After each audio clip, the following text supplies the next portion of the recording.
오늘은 이제 사무엘상 마지막 장이 되겠습니다. 마지막 장이 되겠고, 이제 이스라엘의 사울의 군대의 완벽한 패배를 보여주고 있는 장이 31장입니다. 31장을 먼저 하고 이스라엘을 여행 갔으면 더 좋았을 뻔했었는데, 길보아 산, 길보아 산에 가봐 길보아 전투, 그래서 길보아 전투에 이야기하니까 우리 교인들이 안 배운 분들은 좀 이렇게 이해를 좀 못하는 부분도 있었어요. 그 길보아 산을 이제 아신 분들은 가보면은 이게 참 이스라엘이 못 이길 수밖에 없다.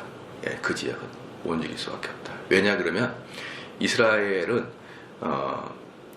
그 블레셋에 비해서 항상 전력이 열세였습니다. 전력이 열세였어요. 항상 다윗이 있었기 때문에 이겼던 거예요. 다윗이 없었던 이스라엘은 항상 전력이 부족했었어요. 그래서 그 특별히 부족한 전력 중에서 블레셋은 전차가 있었단 말이에요. 전차. 그렇기 때문에 전차가 있었기 때문에 땅에서 하면 100전 100패예요. 100전 100패. 철로 무장한 전차. 근데 이스라엘은 그 전차가 한 대도 없었거든요. 그냥 백병전이었어. 이스라엘 백병전. 그러니까 이스라엘은 어디에서 전쟁을 했어야 되냐면 유대광야에서 해야 돼. 유대광야. 산이 오르락 내리락 이런데 유대광야에서 해야 되는데, 길보아 지역은 조그만 산이 하나 있고 그냥 지평선이야. 지평선. 옥토. 푸르른 옥토가 있는 지평선. 거기서 딱 대치를 하게 된 겁니다. 그러니까 블레셋이 의도적으로 이스라엘 평야로 온 거예요. 이스라엘 평야로 와서 거기서 치게 되기 때문에, 그나마 이제 사울은 끝까지 약간 길보아 산이 약간 높아요. 거기서 이제 버티고 있다가 결국 내려와서 전쟁하게 되면 싹 몰살 당하는 일이 발생했는데, 제가 이스라엘 광야를 가보니까 이건 뭐 100전 100패 할 수밖에 없게 보이더라고요. 끝도 없는 평야예요. 그 김제 평야와 같이 그런 평야인데 어떻게 전투에서 이길 수가 있겠습니까? 그래서 그럴 수밖에 없고, 그 다음에 우리가 어디를 갔냐 그러면은 이제 그 이스라엘 가보신 분들은 기억이 나겠지만, 여러분 혹시 이스라엘 거의 마지막 때쯤 가면은 그 로마 유적지가 딱 있었어요. 로마 유적지가 있어요. 근데 유적지 보면은 저 뒤에 산이 하나 있어요. 산이 하나. 그 산이 뭐냐 그러면 사울이 목 잘려서 매달려 놓은 블레셋 길보아 전투에서 져가지고 거기다 매달아 놓은 산이 저 뒤에. 그런데 이제 길보아 전투에 대해서 많이 배우고 가지 않으니까 사람들은 산에는 관심 없고 뭐 유물만 관심이 있는 거예요. 로마 벽돌 이런 거 관심이 있는데, 사실은 이제 그 중요한 것은 그 뭐 로마 유적이 아니라 그 뒤에 있었던 저 볼록 튀어나왔던 그 사울이 목 잘려서 시체만 대롱대롱 매달아 놓은 그 산이 더 중요한데, 사람들은 좀 그 산에 대해서 잘 모르시는 것 같더라고요. 어쨌든 이제 우리가 이제 구경 갔던 거기가 바로 길보아 전투에서 패하게 된 그 지역이 바로 이제 그 지역이었습니다. 31장은요, 쭉 28장부터 쭉 보여주고 있었던 게 뭐냐 그러면은, 이 길보아 전투에 대한 배경을 쫙 보여줘요. 길보아 전투가 일어났던 배경을 쭉 보여준 다음에 31장에는 그 전투를 이제 자세히 보여주진 않고 완벽하게 졌다는 것만, 딱 어떻게 졌다는 건 딱 보여주는 그 장이 바로 31장이에요. 그래서 이 31장은 전투의 결과로 세 가지를 보여주는데, 첫 번째는요, 이스라엘의 완전히 대패입니다. 31장 1절에 블레셋 사람이 이스라엘을 침해 이스라엘 사람들이 블레셋 사람 앞에서 도망하여 길보아 산에서 엎드려 죽으니라. 그냥 엎드려 죽었다. 요거 이제 이 엎드려 죽었다는 건 뭐냐면은 그냥 손쉽게 추풍 낙엽처럼 떨어졌다 이 뜻이에요. 이스라엘은 거의 끝났다. 두 번째, 이 세 아들들이, 사울과 세 아들들이 전사했다는 것이죠. 2절에 보면 블레셋 사람들이 사울과 그 아들을 쫓아 미쳐서 사울의 아들 요나단과 아비나답과 말기수아를 죽이니라. 이 세 아들을 죽였고 사울을 죽였다. 이게 두 번째의 결과고, 세 번째의 결과는 3절부터 5절에 나와 있는 사울의 자살, 자결로 마무리가 되었다. 이것이 이제 1절부터 6절까지의 이 전쟁의 결과를 보여주고 있습니다. 즉, 이 사건은 완벽하게 사울 왕국의 몰락을 이야기하고 있죠. 사울 왕국의 몰락을 이야기하고 있고, 하나님 마음에 합한 다윗 왕국의 이제 찬란한 햇빛이 뜬 그런 시기였던 거예요. 그러니까 이 시대에도 하나님께서 참 보면은 한 시대를 마무리하는 거예요. 이 이제 한 시대를 마무리하게 되는 것이죠. 그러니까 이제 하나님은 이미 다윗에게 마음이 가버린 거죠. 다윗에게 마음이 가고 다윗에게 왕을 주려고 이미 사무엘을 통해서 기름 부음을 줘버리고 선포해봤잖아요. 그러면 이제 뭘 해야 됩니까? 다윗을 왕으로 등극시키려고 그러면 이제 그 사람을 죽여야죠. 사울을 죽여야 되고 사울 가문 자체를 죽여야 되는 것이죠. 이게 하나님 방법이죠. 그런데 만약에 사람 방법은 어떻게 합니까? 똑같지만 사람 방법은 자기가 쿠데타를 일으키는 거예요. 하나님 방법과 사람 방법은 전혀 다르죠. 만약에 다윗이 내가 왕이 돼야 되는데 사울이 끝까지 나를 저렇게 죽이려고 했어요. 그래서 안 되겠다. 그 수차례 다윗의 부하들이 사울을 죽이자고 수차례 이야기를 했잖아요. 그리고 너무나 합리적이었고 너무나 손쉬웠던 부분들이 있었어요. 그러면 하나님이 다윗을 왕으로 세웠죠. 그리고 바로 눈앞에 사울을 죽일 수 있는 그 기회가 있었죠. 그 다음에 누가 봐도 다윗은 정당했고 사울은 부정당했죠. 이 세 가지 조건이 있는데 손쉽게 그럼 죽일 수 있는 거예요. 여러분, 손쉽게 죽일 수 있는 겁니다. 사람들은 명분이 없어서 그렇지 명분만 있으면 살인도 가능한 게 사람이에요. 명분만 있으면. 그러잖아요. 우리 집에 도둑이 들어왔으면 당연히 그 살인을 할 수가 있잖아요. 그 정당방위로. 명분이 있으면은 살인이 가능한 게 인간이란 말이죠. 근데 다윗은 완벽한 명분이 갖춰져 있었어요. 그럼에도 불구하고 다윗이 하나님의 때를 기다렸지 않았고 중간에 사울을 죽였다 그러면요, 분명히 이스라엘 왕이 될 때 끝까지 사울을 반대하고 끝까지 사울을 죽이려고 했던 베냐민 지파와 및 사울을 좋아했던 사람들이 있었을 거예요. 끝까지. 그러니까 이제 이 왕이라는 것은요, 뭐냐 그러면 왕이라는 것은 이 나라 전체의 아버지란 말이에요. 이 나라 전체의 아버지. 그러니까 왕은 이런 거예요. 너희들이 나를 지지하라면 지지하고 말라면 말아. 이것은 그냥 한 지역의 국회의원이나 정당인들이 하는 짓이고, 전체 왕은 어떤 겁니까? 다 두루두루 미워하는 놈이나 싫어하는 놈이나 예뻐하는 놈이나 다 내 자식이다라는 개념이 있어야 되는 거예요. 이게 왕의 개념이거든요. 그렇기 때문에 만약에 이스라엘 12지파 중에서 베냐민 지파나 또는 그 사울에게 은총을 입었던 몇몇 사람들, 이런 사람들이 사울을 죽였다 그러면 끝까지 어금니를 벅벅 깔면서 대항을 했을 사람들이 나옵니다. 바로 그게 인간적인 관점의 구태타고, 그렇잖아요. 이렇게 하나님이 싹 죽여버린 것은 하나님 관점에 사울 왕권을 몰락시킨 거죠. 여러분 좀 이해가 되시죠? 그래서 우리는 거의 대부분 하나님의 날을 못 기다려요. 못 기다리고, 그러니까 다윗이 결국은 성공할 수 있었던 것이 뭐냐, 끝까지 하나님의 개입을 기다렸기 때문에 성공한 것이고, 보통 우리는 어때요? 기다리다가 중간에 치고 들어가 버리고 마는 것이죠. 안 되겠다. 하나님이 언제 우리에게 허락해 줄지를 모르겠다. 지금도 이제 우리 당회에서도 회의가 되고, 가장 우리가 지금 문제가 된 게 뭐냐면 이 코로나 환경이 언제까지 갈지 이 무한대가 돼버린 거예요. 이게 언제가 마무리다. 이 목표점이 분명히 있으면은 한 달도 두 달도 예배를 파행적으로 기다릴 수 있을 것 같아요.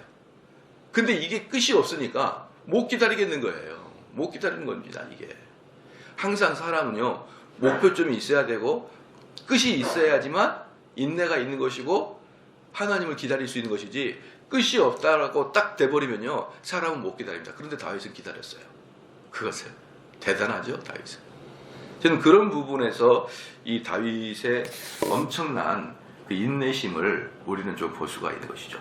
그러니까 이렇게 어두운 시대, 이제 이스라엘은 완전히 패망의 시대입니다. 완전히 패망의 시대고, 너무나 패망하니까 1절 말씀이 한마디에 이스라엘 사람들이 블레셋 앞에서 도망하여 길보아 산에서 엎드려 죽으니라. 그냥 한마디로 도망하여 죽으리라. 예. 재밌는 게 뭐냐면요, 이스라엘은 기본적으로 전투 병력이 별로 없어요. 왜냐? 지난번에 말씀했지만 이때만 해도 철기 문명이 아니었기 때문에. 철기 문명이 아니면은 항상 대장들만 칼을 들고 있는 거예요. 나머지는 몽둥이 들고 있고 그러는 것입니다. 그런데 저쪽 부대 애들은 시커먼 군복을 딱 입고, 통일된 제복을 딱 입고, 통일된 뭡니까 마차를 타고 촥촥촥촥촥촥 이런 식으로 군대가 딱딱딱 진행되고, 우리는 몽둥이 하나 들고 돌 들고 막 있다, 이렇게 얘기해요. 여러분 느낌이 어떻게 될까요? 보는 즉시 도망가 버리는 겁니다. 이스라엘 백성들은 안 싸고 다 도망갔어요. 딱 보니까 비교가 안 되는 거거든요. 딱 보니까 저들은 무슨 군사적 작전, 학진법 뭐 이런 법 치저로 쫙 쳐들어오는데 우린 몽둥이 들고 좀 뭐야. 예. 옛날에 6.25 때요. 6.25 때 그 우리 국군들이 저기 1km 밖에서 북한군 그 전차, 북한군 탱크가 차각차각 들어오면요, 다 도망가 버렸어요. 다. 그 바퀴 소리만 듣고. 그런 거 있죠. 맨주먹, 뭐 붉은지 뭐, 그리고 맨주먹으로 뭐 술탄 들고 탱크로 들어. 그거 거짓말이래. 그런 거 없었대요. 그런 거 그냥 그런 거 있어야 6.25 영화도 만들고 그러잖아요. 누가 맨주먹 들고 탱크로 가요? 채그락채그락 그러면 채그락채그락 소리가 이미 그쪽 그 수비대를 다 없애버렸어요. 그러면 이 당시에도 말이랑 마차가 촥촥촥 오는데 이스라엘 백성들은 몽둥이 들고 뭐 하겠어요? 도망가기 바쁘죠. 도망가니까 사울도 요나단도 다 도망가는 거예요. 그러니까 쫓아가서 활 쏘고 칼들로 다 죽였던 것이 길보아 전투입니다. 그냥 학살이에요. 그러니까 이 길보아 전투가 이스라엘 사람들에게는 얼마나 치욕적이고 얼마나 잔인하겠냐. 그런데 그 잔인하고 그 하나님이 이스라엘을 그 버리는 것 같은 그 현장 속에 하나님의 배경은 사울 가문을 몰락시키고 다윗 가문을 띄우는 그 누구도 알지 못하는 하나님의 섭리 안에 있었다는 것을 알아야 되는 거예요. 하나님의 섭리 안에 있었다는 걸 알아야 됩니다. 그래서 이제 가장 어두울수록 가장 우리 주님이 나타나신 거죠. 그러니까 이스라엘 역사상 가장 어두울 때 헤롯이 지배하고 로마가 지배하는 그 어두움에 소망이 없는 그 흑암의 시대에 예수님이 오셨잖아요. 그 개념이 여러분 크리스마스 개념입니다. 크리스마스가 정확하게 언제인지는 몰라요. 근데 12월 25일 날로 콘스탄틴 황제가 크리스마스를 지정한 이유는 뭐였냐면 원래 그때가 태양 탄신일입니다. 태양 탄신일. 왜 태양 탄신일이냐면 12월 24일, 25일이 해가 제일 짧아요. 그리고 25일이 지나면, 그때 콘스탄틴 황제에 의하면, 지금은 좀 더 연기가 됐는데, 25일이 지나면 그때부터 해가 조금씩 길어져요. 그래서 그날이 태어나는 해가 탄신일이에요. 해가 탄생하는 날. 그 전까지 해가 죽었다가, 그때부터는 빛이 시작돼요. 근데 콘스탄틴 황제가 뭐라 했냐면, 이제 그러면 그 태양 숭배 날이 그때 로마나 그 지역 사람들에게 우리로 말하면 설날 비슷한 느낌이었어요. 이제부터 새로운 시작. 이제부터 태양의 빛의 시작. 그러니까 콘스탄틴 황제가 뭐라 했냐면, 그거 씌우지 마라. 그건 우상숭배다. 참된 빛은 예수 그리스도다. 흑암에서 참된 빛은 예수 그리스도다. 그래서 그날은 앞으로 예수님 탄생으로 바꿔라. 이렇게 하면서 10월 25일 날이 예수님 탄생으로 바뀌었어요. 근데 뭐 태양날을 바꿨다 그런 개념은 아니고 그 의미 자체를 예수 그리스도는 참된 빛이다. 왜? 요한복음에 나와 있잖아요. 참된 빛이다. 그럼 그 참된 빛은 예수님이니까 이제는 태양 숭배하지 말고 예수님 숭배해라. 이렇게 말하면서 12월 25일이 됐고, 그리고 그러지 않아도 12월이나 1월 사이에 요 근방에 예수님이 태어났다는 것은 거의 대부분 고중으로 오라요. 고중으로. 그래서 그리스 정교에서는 1월 6일 날이 그들에게 예수님 탄생일이고, 우리 교회는 1월 5일 날 정대호 목사 탄생일을 그래요.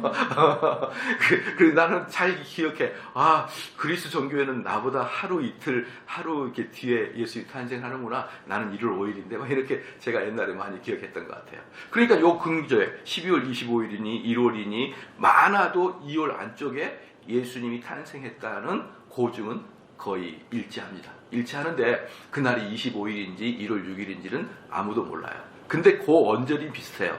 그 언저리 비슷한데 누구도 모르는데 콘스탄tin 황제가 참다운 빛은 예수님이니까 25일 날로 성탄절을 해라. 이렇게 했던 거예요. 무슨 거기 배교 사상이 나쁜 그런 것 좀 안 했으면 좋겠어요. 정말 답답해. 그렇게 해서 크리스마스. 그러니까 그 크리스마스 개념이 뭐예요?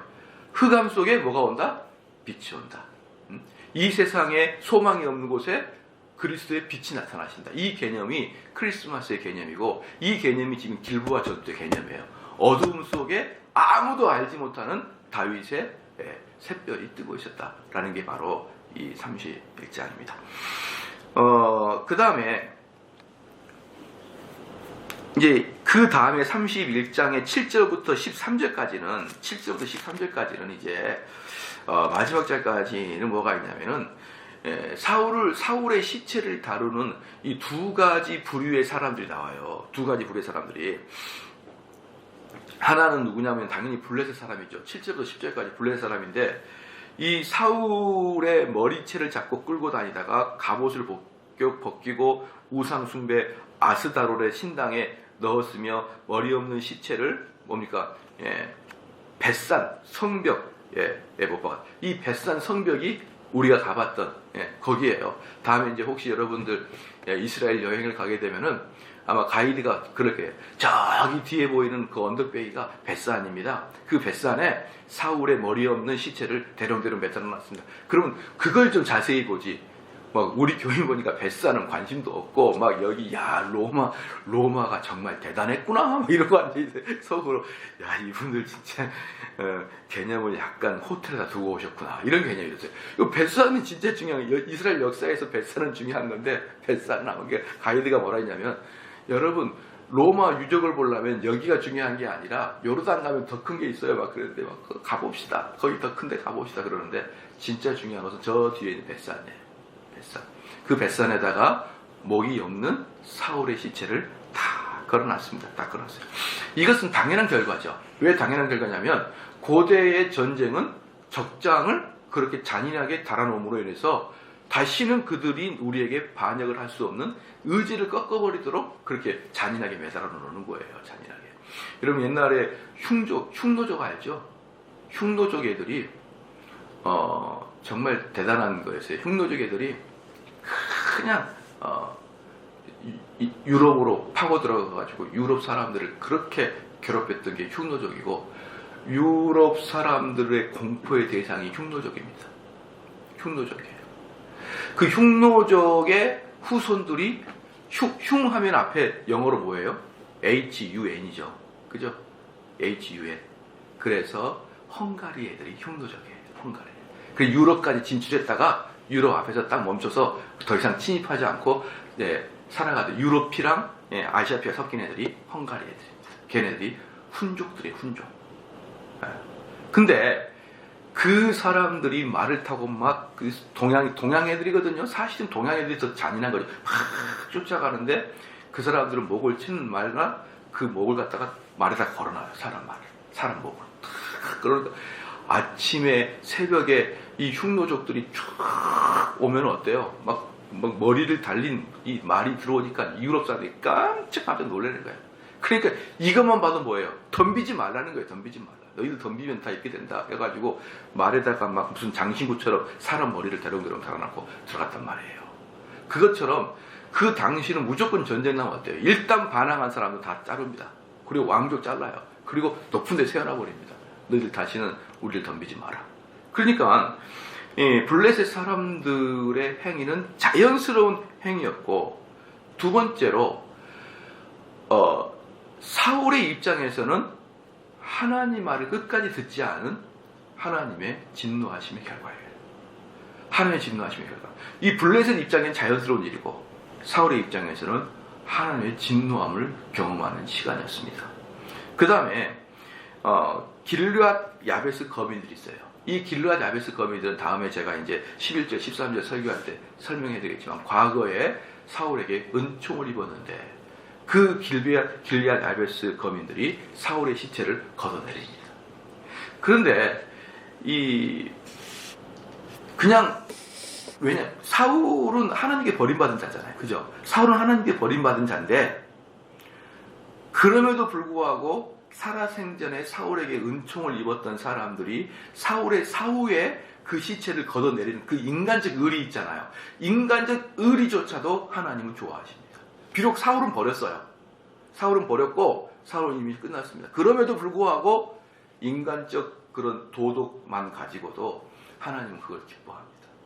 근데 저는 우리 그 성도들이 인간적 의리는 진짜 좀 있어야 된다고 봐요. 인간적 의리는. 그러잖아요. 의리파가 좋잖아요.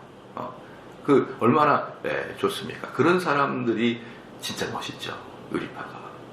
그렇잖아요. 그런 좀 그래서 이제 길르앗 야베스 거민들은 결국은 나중에 복을 받게 됩니다. 그 사울을 버림받은 자예요. 이미 끝난 자입니다. 그런데 저 사람이 우리에게 은혜를 줬다고 다 걷어내리는 거 보면은 참 감사하죠. 감사하죠. 자, 그러면은 이제 좀 더 이제 보기 이럽니다.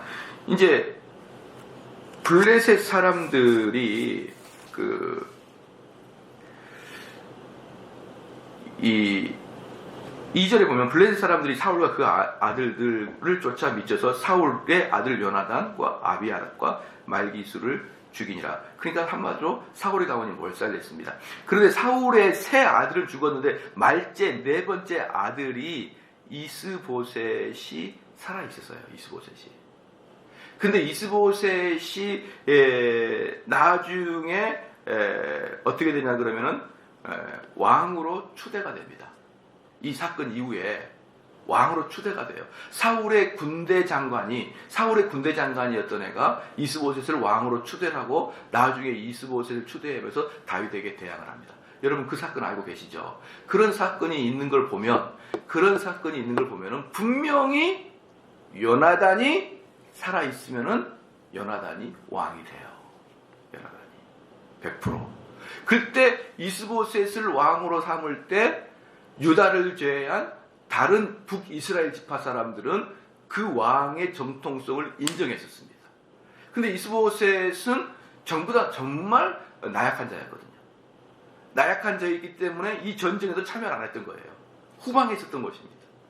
그런데 사울의 군대 장관이 자기의 권세를 유지하고 싶어서 걔를 찾아내가지고 걔를 왕으로 등극을 시킨 거예요. 그리고 실질적인 권세는 자기가 가지고 있으면서. 그렇기 때문에 요나단이 살아있다 그러면은 분명히 요나단이 사울의 대권을 이어갔기 때문에 하나님이 죽여버린 겁니다. 요나단이 아무리 정의로워도. 정말 하나님은 그냥 단칼입니다. 요나단이 살아있으면 하나님이 뜻하는 다윗의 왕권이 만들어지지 않기 때문에 그런 것이죠. 그렇기 때문에 아무런 죄가 없던 요나단도 마무리해 줘야 됩니다. 그러나 그것은 하나님의 뜻이고 인간적 관점으로 또 봐야겠죠. 인간적 관점은 뭡니까? 끝까지 하나님을 대적하는 사울을 추종했던 그게 비록 아들일지라도 그러면 같이 죽는 거예요. 같이 죽는 겁니다. 보십시오. 3절에 사울이 패전함에 활 쏘는 자가 따라 미치니 사울이 그 활 쏘는 자를 인하여 중상한지라. 여기서 보면은 사울이 패전함에가 뭐냐면요.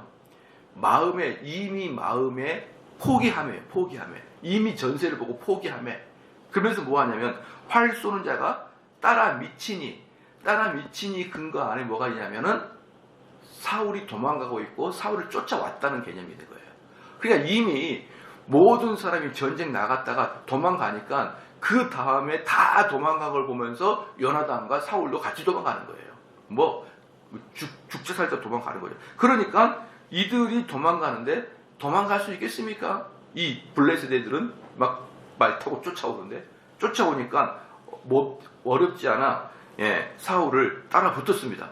따라 붙었고 누가 봐도 제가 사울인지 다 알게 그 사람에게는 특별한 옷이 있었겠죠. 왕이었으니까. 나머지 군사들은 거적대기 비슷하게 왜 군복도 정식 군대가 아니니까 군복도 없어요. 근데 사울이나 요나단은 딱 같이 입었을 거 아니에요. 그러니까 쫓아가가지고 저 녀석이 사울인가 보다 쫓아가가지고 3절에 패전하며 활 쏘는 자가 따라 미치니 사울이 그 활 쏘는 자를 인하여 중상한지라. 이 활 쏘는 자가 탁 저기 사울이다 하면서 막 활 쏘는 자들이 쏩니다. 그러니까 아마 어디 다리나 옆구리 같은 데 맞았을 거예요. 그러니까 중상, 거의 중상한지라. 그래서 4절에 그가 병기든 자에게 이르되 내 칼을 빼어 나를 찌르라 할례 없는 자들이 와서 나를 찌르고 모욕하고 두려워하더라. 여러분 보십시오. 그때 이 사울이 이제 죽었구나. 그리고 이제 저기에서 이제 이 블레셋 병사들이 말발굽 타고 두두둑 쫓아옵니다. 초능을 다쳐요. 만약에 그때 안 죽으면 어떻게 될까요? 이 머리채 잡고 끌고 다니면서 막 데리고 다니면서 희롱하고 곤욕 주고 그러다 나중에 목자라 죽일 거 아니에요. 그러니까 자기가 자살합니다. 그럴 때 사울의 머릿속에 다윗만 있었으면 이 마음이 있지 않았겠어요? 다윗만 있었으면. 여러분 지금 보면 알겠지만 블레셋 군대하고 이스라엘 군대는 비교가 안 됩니다. 비교가 안 돼요. 그런데 이스라엘이 그동안에 블레셋을 백전백승했던 것은 딱 하나, 다윗이 있었기 때문에 그러는 거예요. 다윗이. 군사가 있었기 때문에 아니라 다윗이 있었기 때문에 백전백승인 것입니다. 그러니까 나중에 보면요, 다윗이 늙어도 반역하는 사람들이 함부로 다윗을 치지 못했던 게 뭐냐면, 다윗은 개인적인 싸움도 엄청나게 능했던 거예요. 삼손 못지않게 능했던 거예요. 그러니까 다윗에게 가지를 못해요. 다윗이 늙어도. 막강하니까. 그런데 여기서 하나님이 분명히 보여준 것은 뭐냐면, 블레셋 사람들이 이스라엘에 꼼짝 못했던 건 딱 다윗 하나 때문에 이걸 보여주고 있는 거예요. 다윗 하나 때문에. 근데 블레셋 사람들은 다윗 때문에 백전백 골리앗 때부터, 그 골리앗 때가 언제입니까? 다윗이 어릴 때부터 시작해가지고 소년 때부터 다윗이 지금 장수 때까지인데 이때까지 계속 백전백패예요. 딱 누구 때문에? 다윗 때문에. 골리앗 이후부터. 그러니까 블레셋은 막 칼을 갈고 전투력과 전과를 계속 늘리고 체계를 갖춰 나갈 때 이스라엘은 뭐 했느냐? 다윗 짜고 다녔어요. 다윗 잡으러. 사울은 다윗 짜고 다녔단 말이야. 국정을 하나도 보지 않고 국가에 어떻게 돌아가는 걸 보지 않고 오직 이기심과 시기심에 눈먼 사울이 시기심만 눈멀어가지고 다윗 짜고 돌아다녔단 말입니다. 결국 뭡니까? 사울의 시기심은 자기 목숨과 자기 자녀들의 목숨을 바꾼 거예요. 시기심이. 그러니까 그동안에 사울이 다윗이 뭐라고 했습니까? 왜 나 같은 벌거지 같은 사람을 쫓아다닙니까? 왕은 왕의 일을 하십시오. 계속 다윗은 돌아다니면서 그렇게 얘기했거든요. 그러나 사울은 눈이 멀었어요. 저 인간이 내가 없애버리니 내가 편하겠다. 시기시간 질투심 매달려가지고 걔를 죽이러 다녔단 말이에요. 그러면서 뭡니까? 국가를 하나도 돌보지 않으니까 딱 전쟁이 나니까 얘는 무슨 당나라 오합지졸이네요. 여기는 완전히 메이드 인 USA 최첨단 무기고. 그러니 백전백패 아닙니까? 백전백패예요. 시험부 잘했다. 하나님 보시기에. 그래서 하나님은 그 사람을 큰 의미로 사울을 버렸다. 그렇지만 사울 자신이 처음부터 끝까지 어떤 길을 선택했는지 한번 봐보십시오. 끝까지 망할 길만 선택합니다. 망할 길만.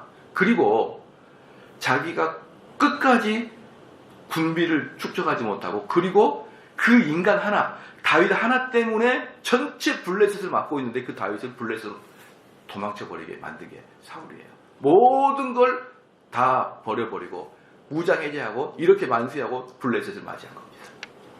그러니까 이렇게 죽어도 시험부 잘했어요. 시험부 잘했어요. 그동안에 수십 년 동안 다윗을 죽이려고 해도 다윗이 도망다니면서 하나님의 메시지를 대언으로 나를 쫓지 마소서. 당신은 당신을 하십시오.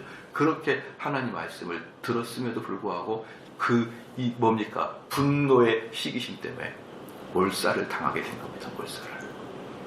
여러분들 소탐대실이에요. 소탐대실. 항상 보면은 이 감정의 욕망 때문에 소탐대실하는 사람들을 우리는 주변에서 많이 볼 수가 있는 것입니다. 그래서 나를 찌르고 모욕하기가 두려워하느라 4절 후반부입니다. 병기든 자가 심히 두려워하여 즐겨 행치 아니한지라. 이에 사울이 자기 칼을 취하고 그 위에 엎드려지매 병기든 자가 사울의 죽음을 보고 자기도 자기 칼 위에 엎드려 그와 함께 죽으리라. 사울과 그 세 아들과 병기든 자와 그와 함께 모든 사람이 그날에 함께 죽였더라. 여러분 봐보십시오. 이제 결론을 맺을 텐데, 하나님의 역사는 끝까지 참습니다. 하나님은 오랫동안 참으셔요. 그리고 때가 되면은 이제 이 사울이 마음속에 어떻게 될까요? 화를 탁 맞고 더 이상 도망갈 수가 없습니다. 화를 맞고 도망갈 수가 없는데, 저기서 이제 그 블레셋의 말발굽이 탁 소리 들면서 이제 칼을 다 세워서 자살을 해요. 그때 다윗 생각, 그때 내가 왜 인생을 그렇게 살았나, 그런 회한이 사울의 머릿속에 쫙 들 겁니다. 근데 필요 없어요. 그런 회한과 그런 후회, 그런 회개는 그때는 필요 없습니다. 여러분, 회개가 필요 없어질 때가 올 거예요. 해봐야 아무 쓸모없는 회개의 때가 속히 옵니다. 그때는 이미 늦었어요. 100번 회개를 해봐야 안 됩니다. 하나님은 기회를 주실 때, 우리의 죄를 보고 참고 계실 때, 우리가 욕망과 탐욕과 분노와 또는 시기심과 질투심에 의해서 욕망을 가지고 있고 분노를 가지고 있을 때, 하나님이 정대훈 목사의 설교 말씀을 통해서 여러분을 자꾸 찌를 거예요. 그럴 때 여러분이 회개하지 않으면, 물어볼게요. 언제 회개하겠습니까? 내 양심을 찌르는 설교 말씀에서도 회개하지 않으면 언제 누구의 설교를 통해서 회개하겠냐고요. 그럴 때 회개할 기회가 없어집니다. 그리고 찌르는 설교를 듣고 그것을 견디면서 회개하지 않으면 그 양심은 단단해져 버립니다. 회개 못해요. 아무리 강한, 심지어 예수님께서 오셔서 회개하라라고 해도 예수님을 돌로 던져버립니다. 예수님을 돌로 던져버려요. 회개 안 됩니다, 여러분. 회개가 그렇게 쉽게 되는 게 아니에요. 왜냐하면 회개는 성령의 역사이기 때문에. 우리가 마음 먹는다고 회개하지 되는 게 아니라 성령의 역사이기 때문에 회개가 여러분 쉽게 되는 게 아닙니다. 그렇기 때문에, 그럼 목사님, 우리는 성령이 역사하실 때까지 회개하지 안 되겠네요? 회개 못하게? 아니에요. 하나님 말씀이 여러분 양심을 찌를 때마다 회개하십시오. 그리고 돌이키십시오. 그리고 내가 했던 잘못된 것을 멈추십시오. 이게 회개예요. 이렇게 하면 여러분 살아요. 그러면 산단 말이에요. 그런데 설교가 끝나도 똑같고 그것을 수십 번, 수백 번, 수십 년 동안 반복하는 삶은요, 나중에 단단하진 아스팔트가 돼가지고 어떤 말씀도 절대로 뚫지 못한 철벽을 쌓고, 그리고 설교 듣고 있는 거예요. 그때부터. 그때는요, 회개고 뭐고 감동이고 역사고 아무것도 없어지는 사울처럼 아무리 회개하려고 해도 회개도 안 되는 그런 상태가 되고 맙니다. 하나님이 기회 주실 때, 하나님 말씀이 여러분들에게 양심의 가책을 줄 때가 기회예요. 그것은 참 좋은 기회입니다. 그때를 여러분이 버리지 마시고 꼭 회개하시기를 주의로 축원합니다.